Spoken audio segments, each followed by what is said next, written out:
Thank you, Mr. Speaker. Last week, in her attempt to deflect the Biden administration's complete and utter devastation at our southern border, White House Press Secretary Jen Psaki said, quote, "There are a lot of Republicans out there giving speeches about how outraged they are about the situation at the border.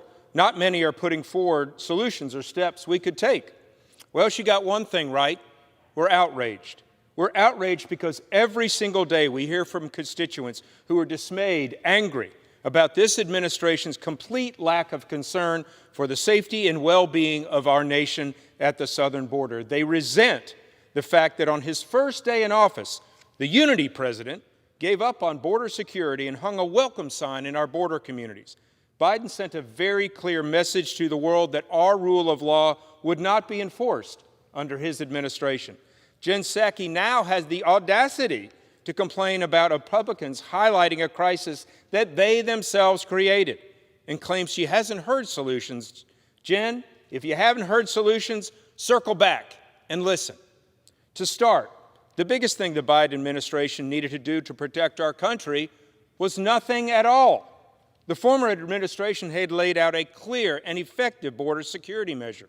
They safeguarded our communities, protected public health, and incentivized legal pathways to citizenship. And yet Biden has systematically unraveled all of the former administration's effective policies in the name of lawlessness just to score political points with the radical and progressive left.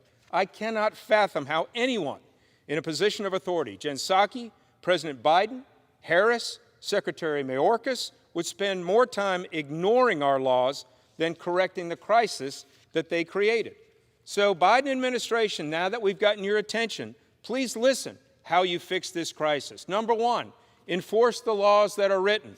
Don't undermine our national security with political pandering. Two, complete border construction. Right now, there are millions of dollars worth of building material rusting in the desert because Biden put a halt to the Congress-approved and paid for border construction. This is a disastrous waste of taxpayer dollars and a tragedy for our border security. Number three, reinstate the Remain in Mexico policy so that those seeking asylum can be processed orderly without putting our borders at risk. We had the buy-in and cooperation of all the Central American countries. Biden threw that cooperation out the window. Number four, require a negative COVID test before entry into the southern United States to actually protect public health. The Biden administration's current COVID policy is hypocrisy. Right now, international travelers who fly into the United States must show proof of vaccination or a negative test, while illegal immigrants can walk across the border without any public health requirements. I mean, hell, in the midst of the fourth worst COVID surge, Secretary Mayorkas himself confirmed that none of the 15,000 Haitians brought into this country from under the bridge were tested for COVID. The absence of accountability and urgency of this matter is shameful. The hypocrisy is disastrous. Number five, quit encouraging people to make the disastrous trek to America. Just last week, we saw thousands of Haitians and their families make the treacherous journey to our border, many suffering from heat-related diseases. Then Mayorkas finally admitted that over 10,000 Haitians were brought into this country without being vetted. Number six, promising amnesty, tax remittance, health care, and sanctuary cities to our legal. Stop it. Again, these liberal policies are enticing people to break our laws.